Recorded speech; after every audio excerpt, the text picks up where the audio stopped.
전하는 우리 친구들이 되었으면 좋겠습니다. 같이 온 땅이여 찬양하도록 하겠습니다.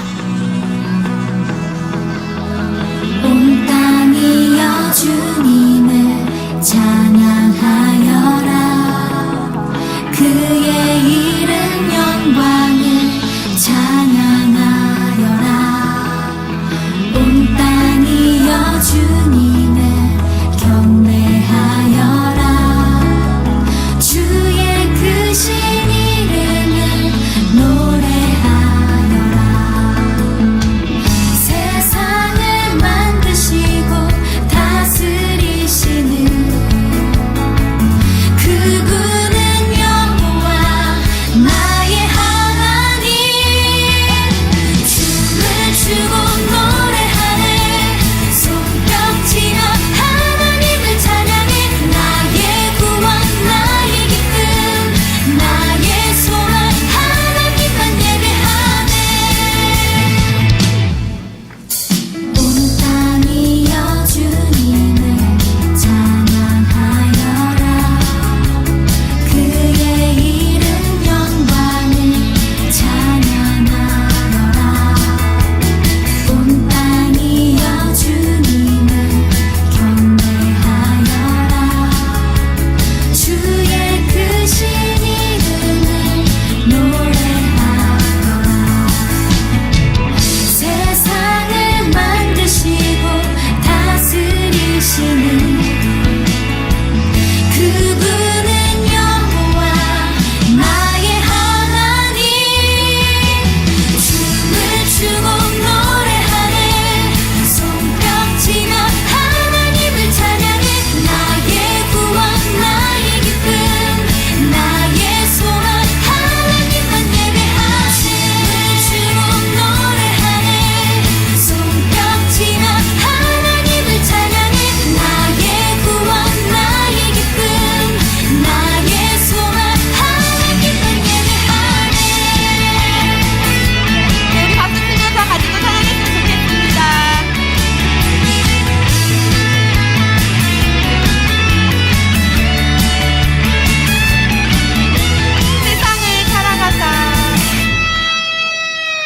세상을 사랑하사 아들을 주신 그분은 여호와 나의 하나님. 춤을 추고 노래하네. 손뼉치며 하나님을 찬양해.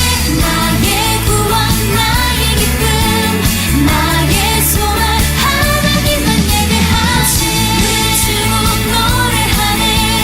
손뼉치며 하나님을 찬양해. 나의 구원 나의 기쁨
예배합니다.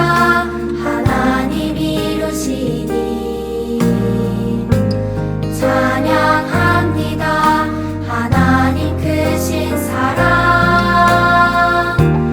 하나님의 영광이 비추일 곳으로 하나님의 사랑이 꽃피울 곳으로 나를 드리리 나를 드리리 나를 주께 드리리 나를 드리리 나를 드리리 나를 주께 드리리 나를 주께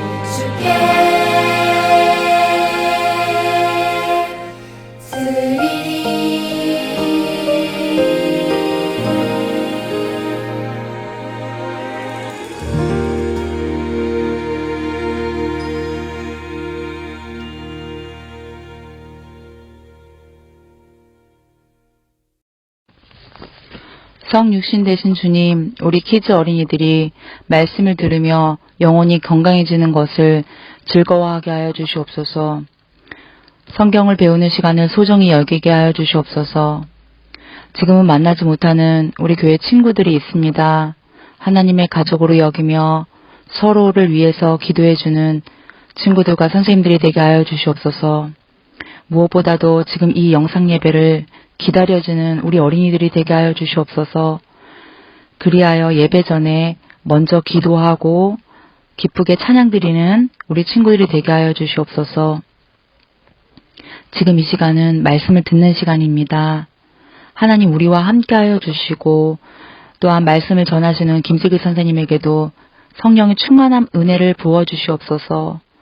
함께 예배드리지 못하여 멀리 떨어져 있지만 우리가 이 시간만큼은 하나가 될 수 있도록 인도하여 주시옵소서.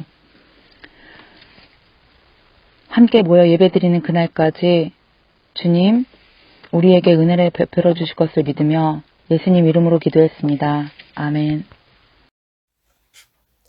나는 전능하신 아버지 하나님, 천지의 창조주를 믿습니다.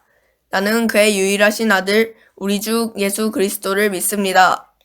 그는 성령으로 잉태되어 동정녀 마리아에게서 나시고 본디오 빌라도에게 고난을 받아 십자가에 못 박혀 죽으시고 장사된 지 사흘 만에 죽은 자 가운데서 다시 살아나셨으며 하늘에 오르시어 전능하신 아버지 하나님 우편에 앉아 계시다가 거기로부터 살아있는 자와 죽은 자를 심판하러 오십니다.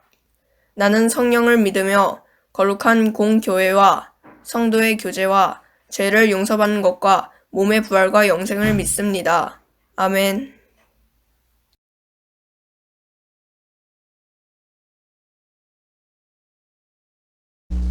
안녕하세요 위디키즈 여러분. 오늘은 충성스러운 종으로 사세요 라는 제목으로 말씀을 나눠볼게요.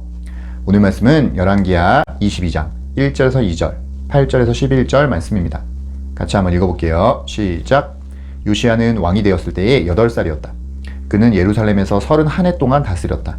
그의 어머니 여디다는 보스가 출신 아다야의 딸이다. 요시야는 주님께서 보시기에 올바른 일을 하였고 그의 조상 다윗의 모든 길을 본받아 곁길로 빠지지 않았다. hil기야 대제사장이 사반 서기관에게 주님의 성전에서 율법책을 발견하였다고 하면서 그 책을 사반에게 넘겨주었으므로 사반이 그 책을 읽어보았다. 사반 서기관은 왕에게 hil기야 대제사장이 자기에게 책 한 권을 건네주었다고 보고한 다음에 그 책을 왕 앞에서 큰 소리로 읽었다. 왕이 그 율법책의 말씀을 듣고는 애통해하며 자기의 옷을 찢었다. 아멘. 우리는 지난 2시간에 걸쳐서 다윗의 길로 행했던 히스기야 왕의 이야기에 대해 배웠어요. 만약 히스기야의 뒤를 이은 왕들이 히스기야처럼 그렇게 하나님께 칭찬받는 왕이었다면 얼마나 좋았을까요? 그러나 안타깝게도 히스기야마저도 그의 말년에 바벨론 왕을 의지하는 그런 죄를 저질렀고 히스기야의 뒤를 이어 왕이 된 므낫세는 무려 남유다를 55년이나 다스리면서 남유다의 가장 악한 왕으로 하나님께 평가를 받았어요. 우리 열왕기하 21장 11절에서 14절 같이 한번 읽어보겠습니다. 시작. 유다의 므낫세 왕이 이러한 역겨운 풍속을 따라 그 옛날 아모리 사람이 한 것보다 더 악한 일을 하고 우상을 만들어 유다로 하여금 죄를 짓도록 잘못 인도하였으므로 주 이스라엘의 하나님이 말한다. 내가 예루살렘과 유다에 재앙을 보내겠다. 이 재앙의 소식을 듣는 사람은 누구나 가슴이 내려앉을 것이다. 내가 사마리아를 잰 줄과 아합궁을 달아본 추를 사용하여 예루살렘을 심판하겠다. 사람이 접시를 닦아 엎어놓은 것처럼 내가 예루살렘을 말끔히 닦아내겠다. 내가 내 소유인 내 백성 가운데서 살아남은 사람을 모두 내버리겠고 그들을 원수의 손에 넘겨주겠다. 그러면 그들이 원수들의 먹이가 될 것이고 그 모든 원수에게 겁탈을 당할 것이다. 므낫세는 그의 아버지 히스기야가 허물었던 산당들을 다시 세웠고 또한 북이스라엘의 가장 악한 왕이었던 아합 왕을 본받아 행했다라고 이야기하고 있어요. 그러한 므낫세의 죄 때문에 하나님께서는 히스기야 때 밀어놓았던 그 남유다를 향한 심판을 내리시겠다고 완전히 결정하신 거예요. 그러나 아몬 왕은 왕이 된 지 얼마 안 돼서 부하들로부터 암살을 당하게 되고 그 아몬 왕의 아들이었던 요시아가 8살의 나이에 왕으로 등극하게 돼요. 그러나 너무나 감사하고 다행스러운 것은 이 요시아 왕이 그의 아버지나 할아버지와는 다르게 하나님으로부터 다윗의 길로 행했다라고 칭찬을 받았던 남유다의 가장 선하고 위대한 왕이었다라는 거예요. 우리 오늘 말씀 열왕기하 22장 1절에서 2절 같이 한번 읽어보겠습니다. 시작. 요시아가 왕이 되었을 때에 8살이었다. 그는 예루살렘에서 31해 동안 다스렸다. 그의 어머니 여디다는 보스가 출신 아다야의 딸이다. 요시아는 주님께서 보시기에 올바른 일을 하였고 그의 조상 다윗의 모든 길을 본받아 곁길로 빠지지 않았다. 아멘. 이스라엘과 남유다에는 총 40여 명의 왕이 등장하는데 그 중에서 다윗의 길로 행했다라는 칭찬을 받은 사람은 단 3명에 불과했어요. 그 중에 마지막 사람이 바로 오늘 등장하는 요시아 왕인 거예요. 이 요시아 왕은 성전을 수리하던 중에 우연히 율법책을 발견하게 돼요. 그런데 여러분 좀 이상하지 않아요? 율법책이 왜 성전 안에서 발견되었을까요? 신명기 말씀에 따르면 이스라엘의 왕은 율법책을 항상 자기 옆에 두고 수시로 읽으면서 하나님을 경외하고 그 모든 말씀과 규례를 지키게 되어 있었거든요. 또한 그 율법책을 7년마다 모든 이스라엘 백성들에게 낭독하게 되어 있었어요. 그런데 그 율법책이 성전 안에 방치되어 있었다는 것은 이스라엘의 왕들이 그 율법책을 가까이 하지 않았다는 것을 뜻하고 또한 백성들조차도 그 율법의 내용이 무엇인지 모르고 살았다는 것을 뜻해요.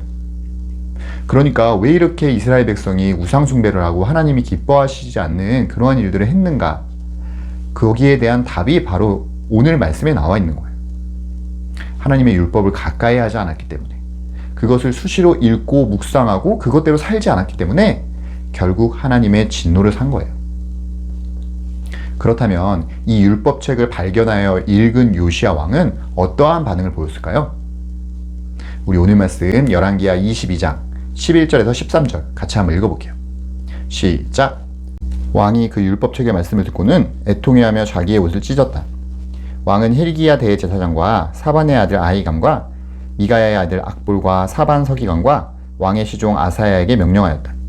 그대들은 주님께로 나아가서 나를 대신하여 그리고 이 백성과 온 유다를 대신하여 이번에 발견된 이 두루마리의 말씀에 관하여 주님의 뜻을 여쭈어 보도록 하시오. 우리의 조상이 이 책의 말씀에 복종하지 아니하고 우리들이 지키도록 규정된 이 기록대로 하지 않았으므로 우리에게 내리신 주님의 진노가 크오. 이 율법책을 읽은 요시아는 깜짝 놀랐어요. 자신의 아버지 아몬과 자신의 할아버지 므낫세뿐만 아니라 남유다의 수많은 왕들이 하나님이 말씀하신 이 율법을 지키지 않았을 뿐만 아니라 하나님이 가장 싫어하시는 그 우상숭배의 죄를 계속해서 지어왔기 때문이죠. 그리고 그 우상숭배의 죄 때문에 남유다가 지금 심판의 위기에 처해 있다는 것을 깨닫게 된 거예요. 그는 그 즉시로 애통해하며 자기 옷을 찢고 하나님 앞에 회개했어요. 그에 앞서 우상숭배의 죄를 지은 모든 남유다 왕들을 대신해서 말이에요. 그리고는 즉시로 사람을 선지자에게로 보내서 하나님께 남유다가 어떻게 될 것인지를 물었어요. 과연 하나님께서는 이러한 요시아의 회개를 보시고 남유다의 죄를 용서해 주셨을까요? 우리 오늘 말씀 열왕기하 22장 18절에서 20절 같이 한번 읽어볼게요. 시작! 나 주가 말한다. 유다 왕이 읽은 책에 있는 모든 말대로 내가 이곳과 여기에 사는 주민에게 재앙을 내리겠다. 그들이 나를 버리고 다른 신들에게 분향하고 그들이 한 모든 일이 나의 분노를 격발하였기 때문이다. 그러므로 나의 분노를 이곳에 쏟을 것이니 아무도 끄지 못할 것이다. 주님의 뜻을 주님께 여쭈어보라고 그대들을 나에게로 보낸 유다 왕에게 또 이 말도 전하시오. 나 주 이스라엘의 하나님이 말한다. 네가 들은 말을 설명하겠다. 이곳이 황폐해지고 이곳의 주민이 저주를 받을 것이라는 나의 말을 들었을 때에 너는 깊이 뉘우치고 나 주 앞에 겸손하게 무릎을 꿇고 옷을 찢고 내 앞에서 통곡하였다. 그러므로 내가 네 기도를 들어준다. 나 주가 말한다. 그러므로 내가 이곳에 내리기로 한 모든 재앙을 네가 죽을 때까지는 내리지 않겠다. 내가 너를 네 조상에게로 보낼 때에는 네가 평안히 무덤에 안장되게 하겠다. 그들이 돌아와서 이 말을 왕에게 전하였다. 안타깝게도 요시야의 그 진심 어린 회개에도 불구하고 하나님께서는 남유다를 향한 그 심판을 거두어들이지 않으셨어요. 하나님께서는 오히려 자신의 그 진노의 불을 아무도 끌 수 없을 것이라고 못을 박아버리셨어요. 그러나 요시야는 다윗의 길로 행한 선한 왕이었고 그 요시야가 진심 어린 회개를 했기 때문에 하나님께서는 요시야 때에는 그 심판을 내리지 않을 것이라고 그 심판을 연장해 주셨어요. 만약에 여러분이 요시야라면 어땠을 것 같나요? 하나님께서 여러분 때문에 지금 당장 내릴 그 심판을 연기해 주셨다면, 여러분이 사는 동안 그 심판을 내리지 않겠다라고 약속해 주셨다면 여러분들은 어떤 마음이 들 것 같아요? 선생님은 참 감사했을 것 같아요. 사실 그의 아버지 아몬이나 그의 할아버지 므낫세가 한 그 죄들을 생각하면 지금 당장 하나님께서 심판을 내리셔도 사실 할 말이 없는 상황이거든요. 그런데 놀랍게도 요시야는 거기서 만족하지 않았어요. 우리 열왕기하 23장 1절에서 3절 같이 한번 읽어볼게요. 시작! 왕이 사람을 보내어 유다와 예루살렘의 모든 장로를 소집하였다. 왕이 주님의 성전에 올라갈 때에 유다의 모든 백성과 예루살렘의 모든 주민과 제사장들과 예언자들과 어른으로부터 아이에 이르기까지 모든 백성이 그와 함께 성전으로 올라갔다. 그때 왕은 주님의 성전에서 발견된 언약책에 적힌 모든 말씀을 크게 읽어서 사람들에게 들려주도록 하였다. 왕은 기둥 곁에 서서 주님을 따를 것과 온 마음과 목숨을 다 바쳐 그의 계명과 법도와 율례를 지킬 것과 이 책에 적힌 언약의 말씀을 지킬 것을 맹세하는 언약을 주님 앞에서 세웠다. 온 백성도 그 언약에 동참하였다. 요시야는 모든 백성을 다 불러 모아서 하나님의 율법책을 낭독하게 하고 또한 그 율법책에 적힌 언약의 말씀을 다 지킬 것을 맹세하게 해요. 그리고 우리가 다음 시간에 살펴보겠지만 그의 아버지 암몬과 그의 할아버지 므낫세가 저질렀던 그 우상 숭배의 죄를 다 근절시키는 엄청난 개혁을 시작해요. 대체 왜 요시야는 하나님께서 그의 때에 심판을 내리지 않겠다라고 약속하셨고 그리고 남유다를 향한 그 심판을 절대로 돌이키지 않겠다고 확실하게 못을 박았음에도 불구하고 이런 일들을 행하는 걸까요?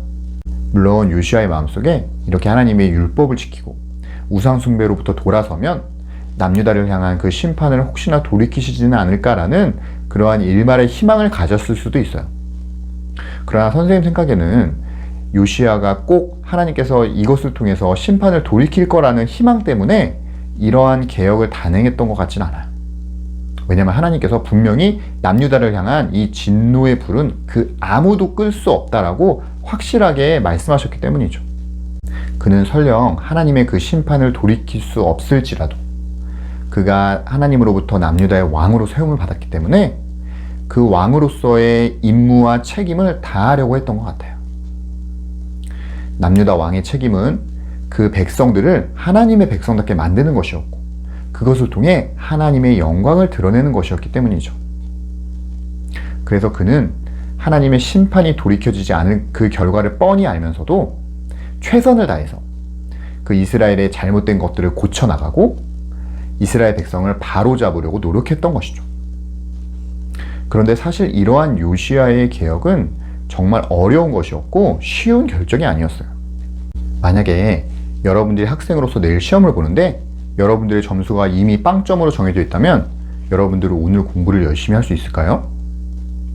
아마 점수가 빵점으로 정해져 있는 걸 알면서도 열심히 공부하는 학생이 있다면 그 학생은 주위 사람들로부터 바보 취급을 당할 거예요. 그러나 사실 하나님의 자녀로서의 우리는 아무리 우리의 결과가 빵점으로 정해져 있다 할지라도 최선을 다해서 공부해야 되는 게 맞아요. 왜냐하면 하나님께서 우리에게 학생으로서 공부라는 것을 맡겨주셨기 때문에. 우리에게 중요한 것은 보이는 그 점수라는 결과가 아니라 하나님 앞에서 우리가 우리에게 맡겨진 것을 얼마나 충성되이 최선을 다해서 해나가느냐가 중요한 것이죠. 우리는 보이는 결과나 사람들의 평가가 중요한 것이 아니고 하나님의 그 시선과 평가가 훨씬 더 중요하기 때문이에요. 요시야 왕이 정말 멋진 왕이고 하나님께 그런 엄청난 칭찬을 받았던 이유가 바로 여기에 있었던 거예요. 그래서 사도 바울은 다음과 같이 고백했어요. 우리 고린도전서 4장 1절에서 2절 같이 한번 읽어볼게요. 시작. 사람이 마땅히 우리를 그리스도의 일꾼이요 하나님의 비밀을 맡은 자로 여길지어다. 그리고 맡은 자들에게 구할 것은 충성이니라. 아멘. 사랑하는 유리키즈 여러분, 선생님은 여러분 모두가 바로 요시야와 같은 사람이 됐으면 좋겠어요. 남유다에 내려진 그 심판의 결과를 돌이킬 수 없을 것을 알면서도 요시야는 끝까지 자기에게 맡겨진 역할을 최선을 다해서 해나갔어요.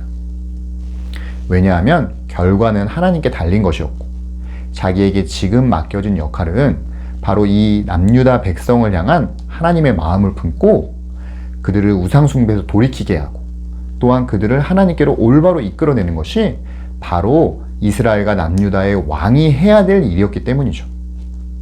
그에게 중요한 것은 결과가 아니었고 자기에게 맡겨진 그 과정들을 묵묵하고 충성되이 해나가는 그 과정이 훨씬 더 중요했던 거예요.